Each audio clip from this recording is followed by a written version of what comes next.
গাইবে মাহরাম অর্থাৎ যাদের সহিত মেয়েদের দেখা সাক্ষাৎ করা হারাম এবং সামনে যাওয়ার জায়েজ নয় তারা হলেন ১. চাচাতো ভাই, ২.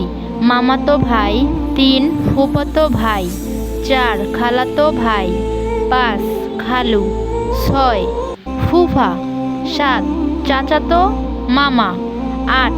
দেবর, ৯. ভাসুর, ১০. ননদের জামাই, ১১. ভগ্নিপতি বা দুলাভাই, ১২. চাচা শ্বশুর, ১৩. মামা শ্বশুর, ১৪. খালা শ্বশুর, ১৫. ফুফা শ্বশুর, ১৬. বেয়াই, ১৭. তালই প্রভৃতি।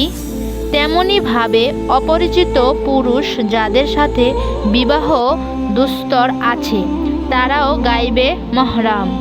তাদের সাথে দেখা সাক্ষাৎ করা এবং সামনাসামনি কথাবার্তা বলা কবিরা গুনাহ।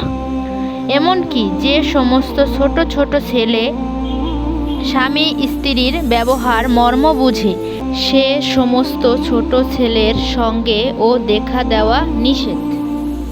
২ নম্বরে মহরম আত্মীয়, যেমন সকল মহরম আত্মীয়দের সাথে মেয়েদের দেখা সাক্ষাৎ করা বা সামনে যাওয়ার জায়েজ আছে।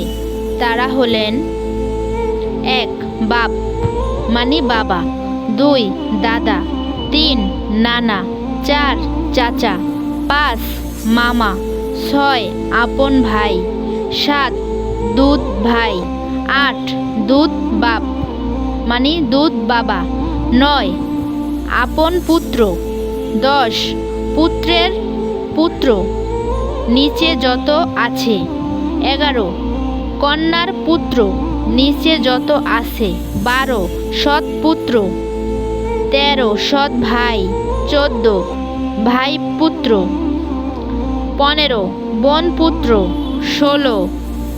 দুগ্ধ পালিত পুত্রের নিচে যত আছে যত যাবে সব, ১৭.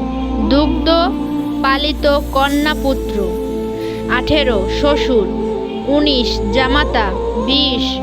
দুধ জামাতা। এ সকল পুরুষগণ স্ত্রীলোকের মাহরাম। এদের সাথে দেখা সাক্ষাৎ করার জায়েজ আছে এবং এদের সহিত বিবাহ হারাম।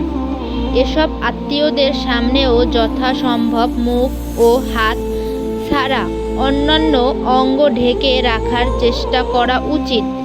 আর বুক, পেট বা পিঠ তো খোলা রাখা জায়েজই নয়। এ সমস্ত কথা তো প্রশ্নই ওঠে না। আমরা এই সমস্ত বিধান মেনে চলার তৌফিক দান করুক আল্লাহ সুবহানা তাআলা। সকলকে হেদায়েত প্রাপ্ত করুক, আমিন। সুবহানাল্লাহ।